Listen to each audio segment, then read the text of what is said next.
Hoje vamos falar com a Carolina Iara. A Carolina tem 28 anos, é trans, vive com HIV e integra a bancada feminista do PSOL na Câmara Municipal de São Paulo, por meio de um mandato coletivo, ou, na verdade, uma mandata coletiva, né? Como vocês preferem, né, Carolina? Prazer em recebê-la aqui.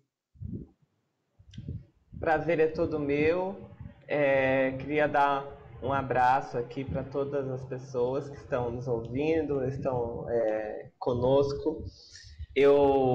É exatamente isso. A gente fala em mandata coletiva, né? Justamente para flexionar, para pressionar a língua portuguesa, né? Que a gente aponta como uma língua que também é machista, né? E a gente também mexeu um pouco com a noção de mandato, né? Então, de ser uma coisa do mandatário, né? Do homem, né? Aquela coisa colonial, principalmente quando a gente fala sobre vereança, né? Que são os cargos mais antigos, né? Do país. A gente faz uma tentativa de mexer com essas noções, né? Então a gente fala mandata coletiva, tanto porque é mandata composta por mulheres, né? 5 mulheres, que sou eu, a Natália Chaves, a Silvia Ferraro, a Dafne Sena e a Paula Nunes. E também, não só por isso, né? Por ser uma mandata que decide as coisas coletivamente entre nós 5, e não só, né? A gente também tem uma conexão com os movimentos sociais, com os territórios, para que eles também façam parte do processo decisório, tenham uma maior participação na política institucional e que usem a política institucional para suas próprias lutas, suas próprias necessidades, né? Que seja de fato uma trincheira de luta esse espaço que nós temos no parlamento, né? E é justamente essa noção de mandatário, de mandato, né? Tão rígida que a gente tinha até bem pouco tempo, que a gente flexiona, que a gente tenta mexer quando a gente fala mandata coletiva, né? Correto. Eu acho que é importante você dar essa explicação para todo mundo entender a importância de vocês estarem exercendo um mandato aí importante, né, e conseguindo mudar muito das estruturas aí que precisam realmente funcionar de uma outra forma. Agora, o assunto que queremos falar com você é um assunto não muito agradável, uma coisa triste até, para que a gente lamente, mas você teve a sua casa alvo de um atentado no último dia 26 de janeiro, né? Atingiram a sua residência na zona leste de São Paulo com disparos. O que foi que aconteceu exatamente, Carolina? Então, né, como já disse, na madrugada do dia 26, né, a minha mãe, quem escutou, por volta das 2 da manhã, 2 disparos de arma de fogo em frente de casa, né? Eu não tinha ouvido porque eu estava escrevendo um artigo, eu também faço mestrado, né? Estava escrevendo um artigo e de fone de ouvido, mas ela ouviu e ela se assustou e veio falar comigo, né? Eu, a princípio, pensei que era algo da violência urbana e falei, mãe, vamos ficar calmas aqui dentro, vamos esperar ver se acontece mais algum barulho, qualquer coisa a gente chama a segurança do partido e a polícia. E não aconteceu mais nada, mas aquilo ficou, sabe, muito assustador, na verdade. E aí a gente, de manhã, né, nós duas fomos falar com os vizinhos, eu chamei o pessoal do partido, a segurança, os advogados, nós falamos com os vizinhos que confirmaram o barulho desses disparos, confirmaram também algo a mais, que era o barulho de um carro, e nós conseguimos imagens do circuito de segurança do vizinho, que mostram que neste horário, às 2h07 da manhã, parou um carro branco filmado em frente à minha casa, ficou estacionado durante uns 4 minutos, né, em frente do meu portão, e mostra um vulto saindo, muito, muito ruim a imagem, mas mostra um vulto saindo do carro, provavelmente uma pessoa, e a pessoa volta correndo pro carro e sai em disparada, só que sai dando a volta, né, para não ser pego pelo circuito de segurança dos comércios, né? Então eles tentaram não serem pegos, eles ou ele, não sei, tentaram não ser pegos pelo circuito de segurança dos comércios. Foi algo assustador, né, quando todas essas coisas se encaixaram na minha cabeça, né? Porque mostrou que não era uma bala perdida, não era algo da violência urbana da Zona Leste de São Paulo. Era um atentado e uma forma de intimidar, né? Então, a gente decidiu coletivamente que eu saísse daquela casa imediatamente, né? Após descobrir essas questões. Eu não estou mais, né, lá. E estou tendo que viver numa pseudo-clandestinidade, né?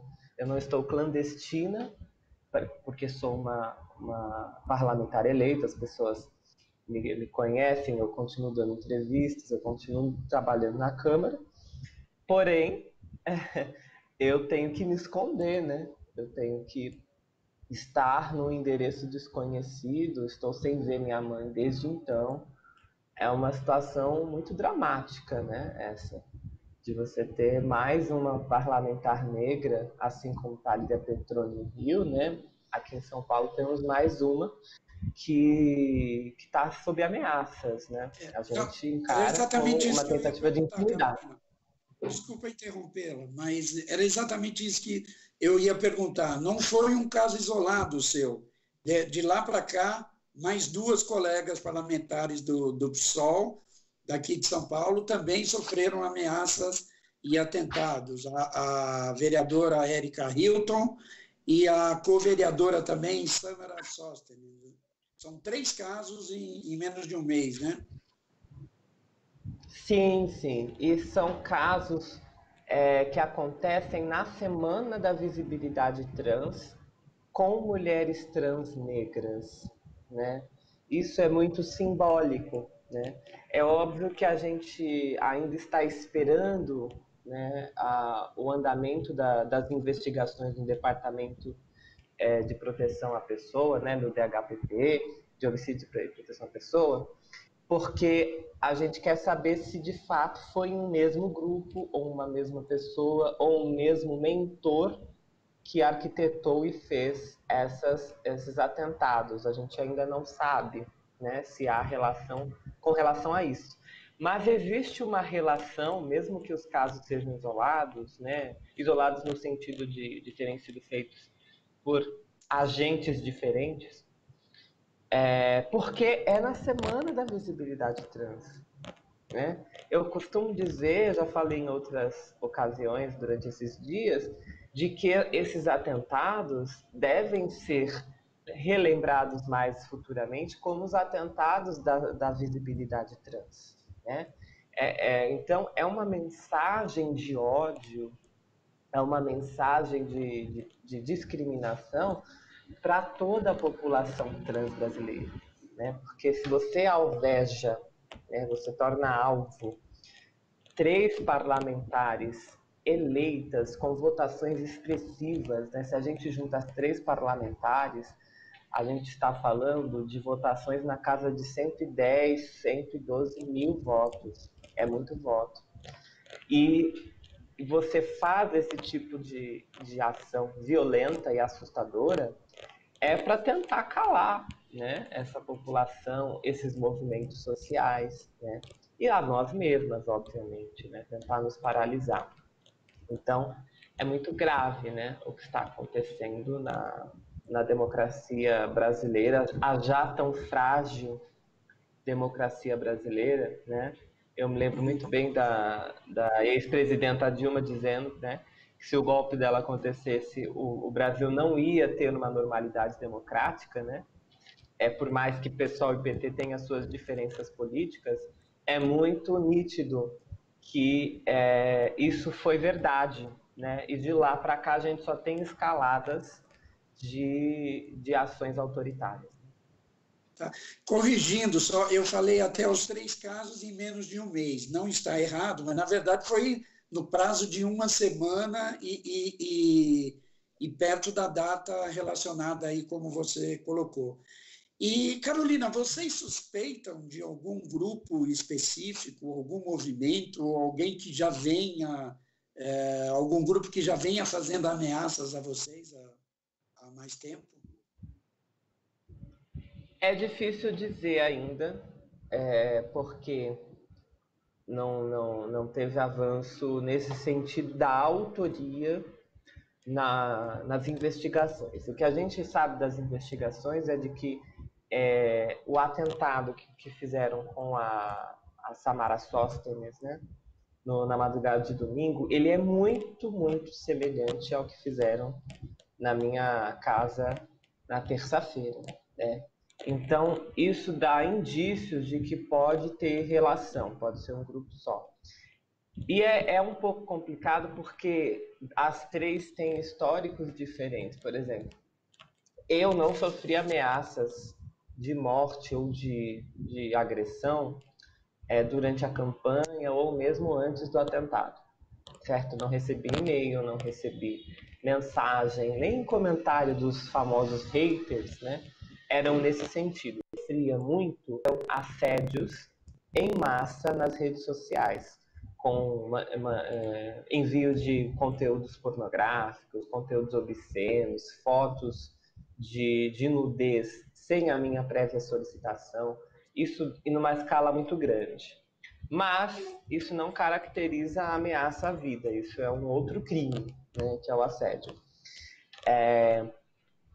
O que é já diferente da realidade da vereadora Érica Hilton. A vereadora Érica Hilton, desde 2018, que ela sofre ameaças, né? Quando que ela já foi co-deputada pela bancada ativista, então desde aquela época ela já sofria ameaças, e ela chegou a processar 50 pessoas, né, por conta tanto de ameaças e agressões verbais pelas redes sociais, né, como mensagens de alto teor racista, né, alto teor transfóbico.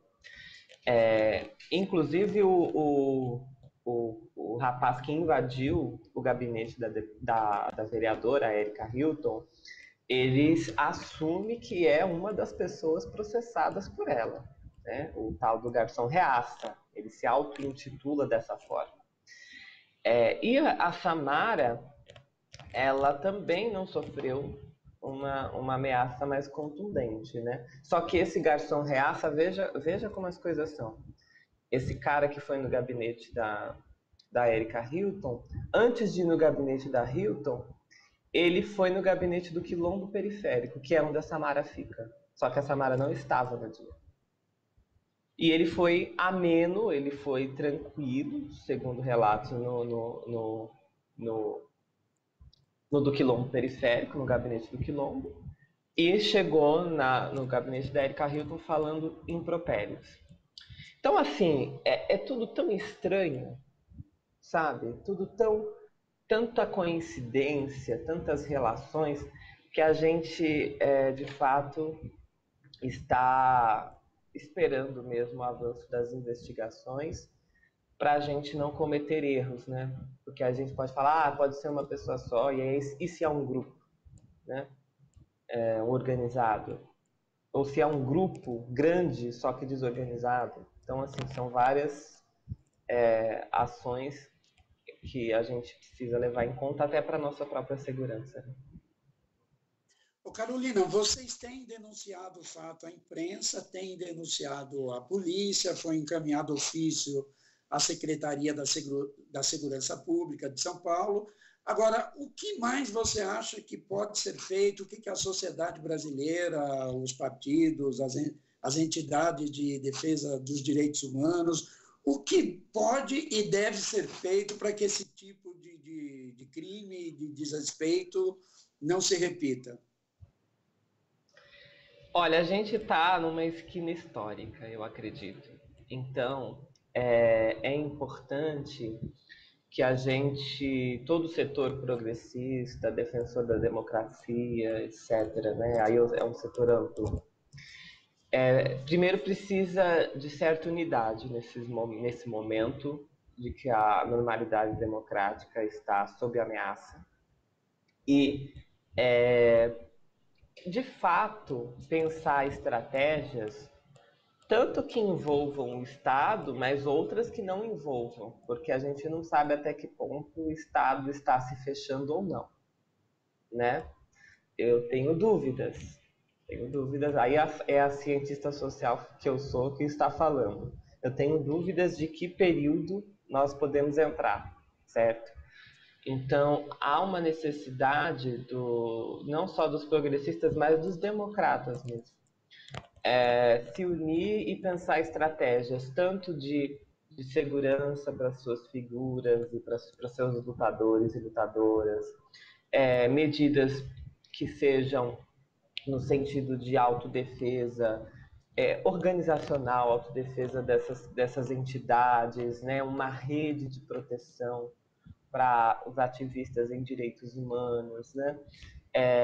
Tem programas de proteção de direitos humanos da sociedade civil, por exemplo, que são feitos por ONGs, né? Que eu acho que também deveriam ser mais abraçados numa frente ampla nacional em defesa da democracia e em defesa dos ativistas em direitos humanos, porque agora a gente está falando não só de ações institucionais que diminuam as liberdades democráticas, mas em ações institucionais e não institucionais, que no caso nosso foi não institucional, de intimidação, de ameaça, de tentativa de homicídio, então, de próprio homicídio, como foi o caso da Marielle, né?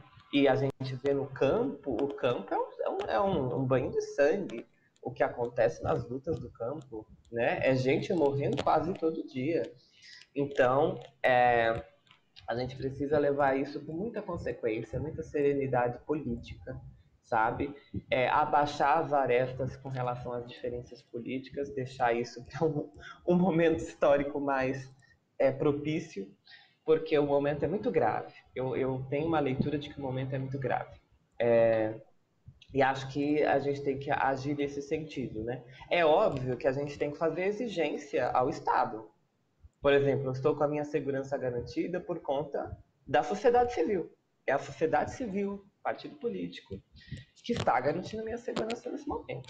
Então a gente tem que exigir que o Estado, esse Estado que ainda, né, se mostra como democrático, como republicano, ele tem a obrigação de garantir a minha escolta, a escolta da co-vereadora Samara Sóstenes, mesmo que nós tenhamos sido eleitas num modelo diferenciado, o Estado precisa nos ver, acima de tudo, como ativistas de direitos humanos e também ativistas institucionais, né, do bom funcionamento do parlamento.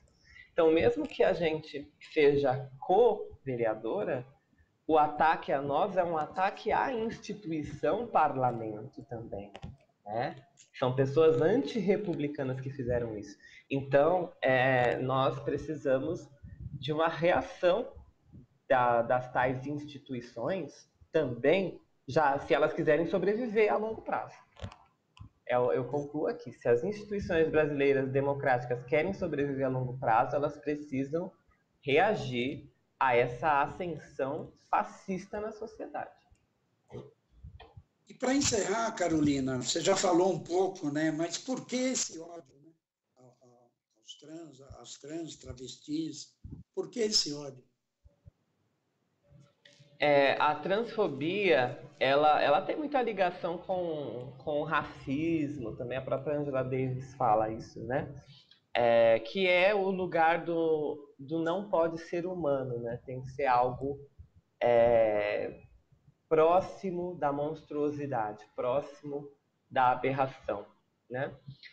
E aí, quando as pessoas que destilam um ódio puro, né? Não é a desinformação que estou falando do ódio, né? Do ódio puro, elas estão apontando tanto para a nossa raça, né? Porque são corpos negros que foram alvejados de novo, mais uma vez na história desse país, e corpos trans, né? Estão dizendo que a gente tem um lugar certo para ficar e que a gente está teimando em ficar em lugares que eles não nos querem, que são os lugares de poder, são os lugares de produção científica, são os lugares de empregabilidade, né, formal, porque as pessoas trans, para essa população, foi destinada apenas às esquinas, apenas à marginalidade durante muito tempo, né? E, inclusive, fomos consideradas e considerados doentes, né, durante muito tempo, né, na história ocidental, principalmente, porque isso veio muito com a colonização, né? Porque antes da colonização, pelo menos aqui no Brasil e também na Ásia, né, você tinha um outro entendimento sobre gênero, né? E a colonização fez surgir a transfobia, assim como a colonização também fez surgir o racismo, a escravidão moderna, né? Então, eu acredito que isso tudo tem raízes históricas muito profundas, raízes sociológicas muito profundas e que precisam ser enfrentadas, né? Está num momento, né, que uma boa parte da sociedade já não aceita mais esse tipo de estrutura que oferece exclusão e desigualdade não só para a população trans, mas para imensas populações, imensas maiorias exploradas, expropriadas pelo capitalismo, que estão aí, né, sofrendo, né? Então, essa violência aos nossos corpos, quanto mais violência existe aos nossos corpos, mais violência existe para o restante da sociedade, né? E uma parte dessa sociedade já entendeu isso, né? Não à toa nós tivemos essa resposta na eleição de 2020. No entanto, é isso. A cada resposta do setor progressista vem uma contra-resposta, né, dos setores fascistoides da sociedade, né? E foi o que aconteceu. Então, eu digo que esses 3 atentados, só para concluir, eu digo que eles têm um caráter de transfobia pura, ódio transfóbico, ódio LGBTfóbico, ódio à diversidade de existência, de gênero, porque tudo tem que ser padronizado, tudo tem que ser naquela mentalidade fascista, né? De não existir diversidade. Tudo isso também tem um caráter de violência política enorme, que vem crescendo no país desde 2015 e principalmente 2016, e um caráter de discriminação racial, né, de racismo estrutural dentro desse país. Eu vejo que são esses 3 eixos que caracterizam esses atentados, né? Ok. Carolina, infelizmente o tempo também já está se esgotando. Vamos torcer, então, para que as autoridades esclareçam esses casos, que a polícia tome providências e que a sociedade também reaja a esse tipo de crime e desrespeito. Muito obrigado, então, pela sua entrevista e parabéns pelo trabalho aí de todos vocês. Tá bom? Obrigada. Até mais. E fico muito grata por ter tido esse momento de conversa. Correto. E eu que agradeço muito a sua entrevista. Muito obrigado. Um abraço. Você está ouvindo Jornal Brasil Atual. As notícias que os outros não dão.